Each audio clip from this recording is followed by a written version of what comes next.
Welcome to my channel. I hope आप सब अच्छे होंगे, हम भी एकदम मस्त हैं।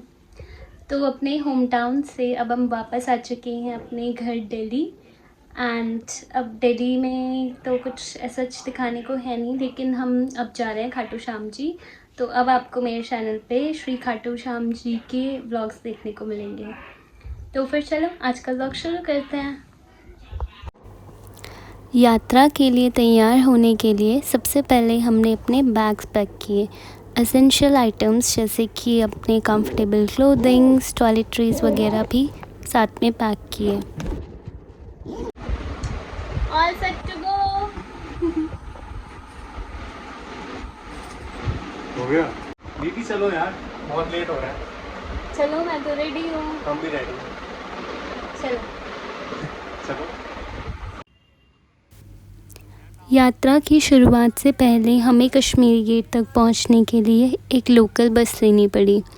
तो कश्मीरी गेट तक जाने के लिए हमें जो बस मिलनी थी वो यहीं पे आनी थी। और यहाँ पे हम अपने मामा एंड फैमिली का भी वेट कर रहे थे। तो थोड़ी देर यहीं पे वेट करते हुए रुककर हमने थोड़ी सी बातें करी और उसके बाद फाइनली हमारे यहाँ से बस आ गई थी। एंड फिर हमने बस बोर्ड की और हम चल पड़े थे कश्मीरी गेट की तरफ।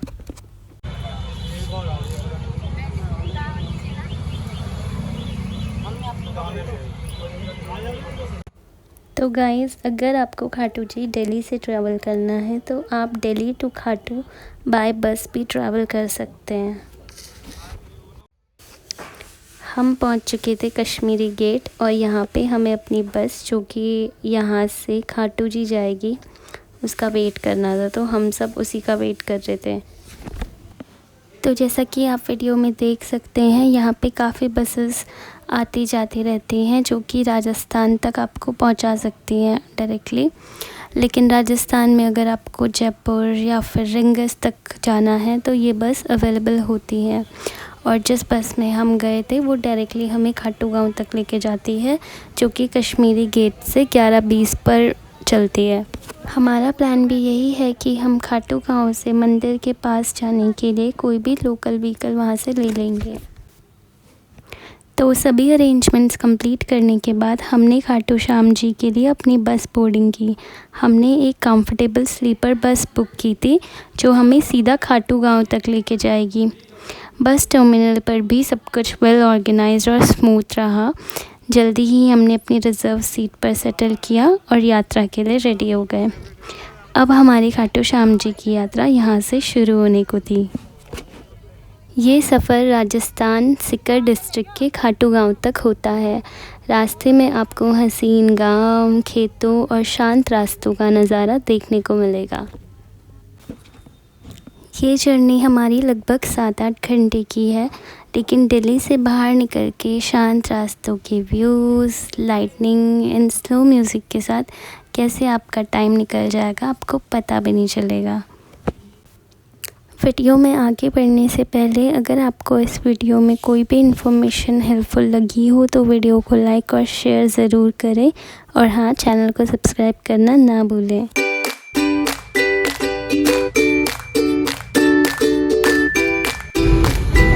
ये देखो, ये लोग अभी से सुस्ता रहे हैं।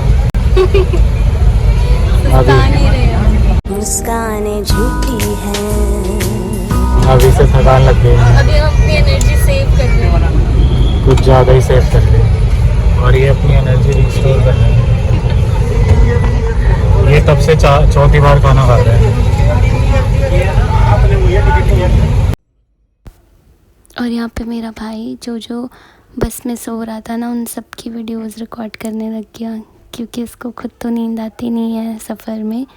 इसलिए वो जो सफ़र में थोड़ा सा लेज़ी या फिर नींद आ रही होती है जिसको ना, उसकी वीडियो शूट करने लगता है।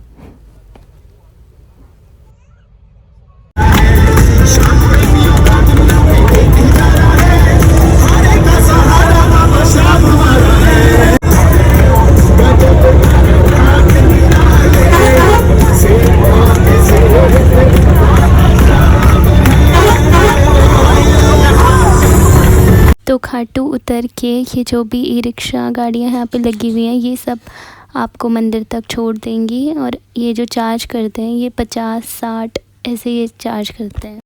बात की जाए यहाँ पे रुकने की, तो यहाँ पे धर्मशाला से लेके होटल्स तक सब कुछ ईज़िली अवेलेबल है, तो आपको कोई भी प्रॉब्लम्स नहीं होंगी। एंड गाइस, जो मंदिर की टाइमिंग्स हैं उसका मैंने एक पिक्चर क्लिक करके यहाँ पे डाल दिया है। तो हो सकता है कि इन फ्यूचर ये टाइमिंग्स चेंज भी हो जाए, लेकिन अभी के लिए तो ये टाइमिंग्स थी, तो आप देख सकते हैं उसको।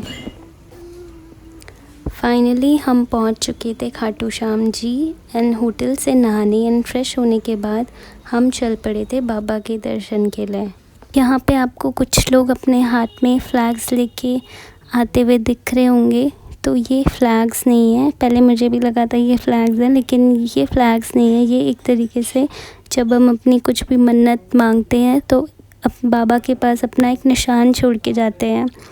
तो इन फ्लैग्स को भी हम निशान बोलते हैं। जब भी आप ये निशान लेके बाबा के दरबार में अपनी मन्नत मांगने जाएं तो ध्यान रखिएगा कि इसको ऐसे ही कहीं पर भी नहीं रखना। ये जो निशान रखने का स्थान बनाया गया है ये स्पेशली वहीं पे रखा जाता है, और ये आपको यहाँ के मार्केट में कहीं पर भी मिल जाएगा। एंड इसके प्राइसेस फेस्टिवल के अकॉर्डिंगली बढ़ते और कम होते रहते हैं, तो इनका कोई ऐसा फ़िक्स प्राइस नहीं है। खाटू श्याम जी के दर्शन करने जाते समय आप यहाँ के लोकल मार्केट में भी घूम सकते हैं। मार्केट में हैंडमेड आइटम्स, प्रसादी और लोकल स्ट्रीट फूड का भी मज़ा ले सकते हैं। तो यहाँ पे आप 3 तरह का प्रसाद चढ़ा सकते हैं। पहला है चूरमा, दूसरा है ड्राई फ्रूट और तीसरा है पेड़े। आप इनमें से कोई भी प्रसाद चढ़ा सकते हैं। तो पहले मुझे लगता था कि खाटू श्याम जी श्याम यानी कि हमारे कृष्ण जी का ही रूप है, पर ऐसा बिल्कुल भी नहीं है।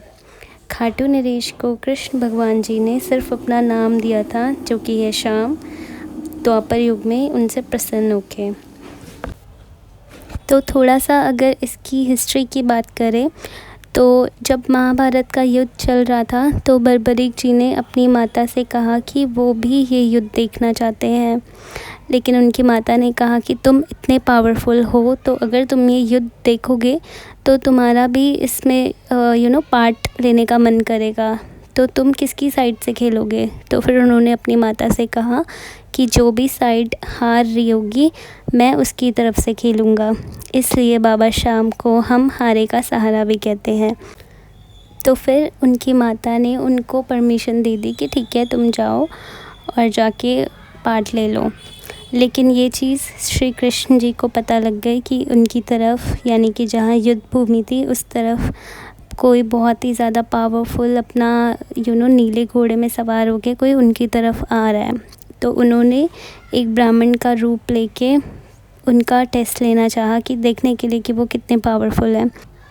तो कृष्ण भगवान ने देखा कि बर्बरीक जी के पास सिर्फ 3 ही तीर हैं।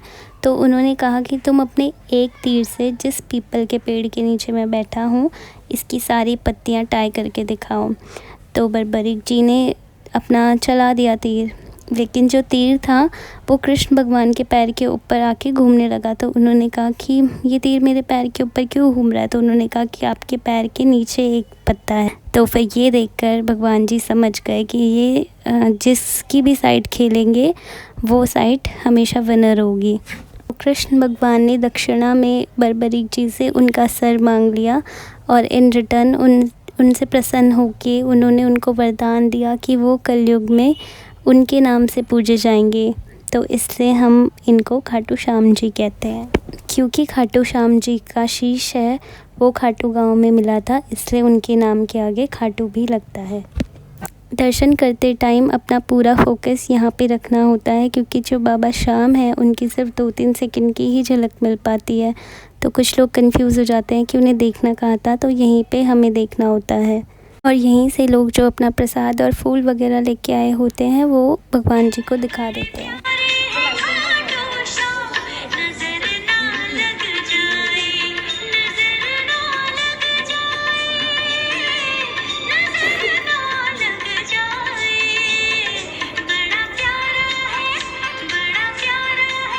श्याम बाबा के दर्शन करने के बाद हमें जाना था एक और पवित्र स्थल जो है श्याम कुंड। ये कुंड अपनी पवित्रता और धार्मिक महत्व के लिए प्रसिद्ध है। कुंड के पानी को धार्मिक रूप से शुद्ध माना जाता है और यहाँ आने वाले भक्त इस पानी को गंगा के समान पवित्र मानते हैं। कुंड की ही बात हम करें तो यहाँ पे 2 कुंड हैं। एक कुंड जहाँ पे मेल यानी कि पुरुष स्नान कर सकते हैं और दूसरा कुंड है जहाँ फीमेल स्नान कर सकती हैं। किसी कारणवश इस कुंड के पानी को इस समय के लिए बंद किया हुआ था। सभी भक्त यहाँ पे कुंड में से जो पानी बाहर निकल रहा था उस पानी को ही अपनी बॉटल्स वगैरह में भर के घर लेके जा रहे थे, क्योंकि वो लोग नहा नहीं सकते थे इस बार। तो यहीं से हमने सोचा कि हम दूसरे कुंड की ओर चलते हैं जहाँ पे स्त्रियों के नहाने की परमिशन है। माना जाता है कि यही वो कुंड है जहाँ पे बाबा शाम का शीश उत्पन्न हुआ था। और गाइस यहाँ पे नीचे जाके हमने देखा तो यहाँ पे भी लोग पूजा पाठ अपना कर रहे थे और यहाँ पे भी कुंड में पानी बंद किया हुआ था। खाटू श्याम जी के दर्शन और कुंड देखने के बाद हम अपने होटल वापस गए, क्योंकि सुबह से हमने कुछ भी नहीं खाया था। तो वहाँ पे थोड़ा रुक के हमने खाना वगैरह खाया और खाना वगैरह खा के हम दोबारा बस स्टैंड तक गए और वहाँ से स्लीपर बस ली दिल्ली तक के लिए। बस में बैठ के मम्मी तो आराम से सो गए थे और अब मुझे भी बहुत तेज़ की नींद आ रही थी, क्योंकि हम सोए नहीं थे 2 दिन से। हमारी आज की यात्रा यहीं समाप्त होती है। अगर आपको ये वीडियो अच्छा लगा तो प्लीज़ लाइक, शेयर और सब्सक्राइब करना ना भूलें। मिलते हैं अगले वीडियो में, तब तक के लिए जय श्री राम।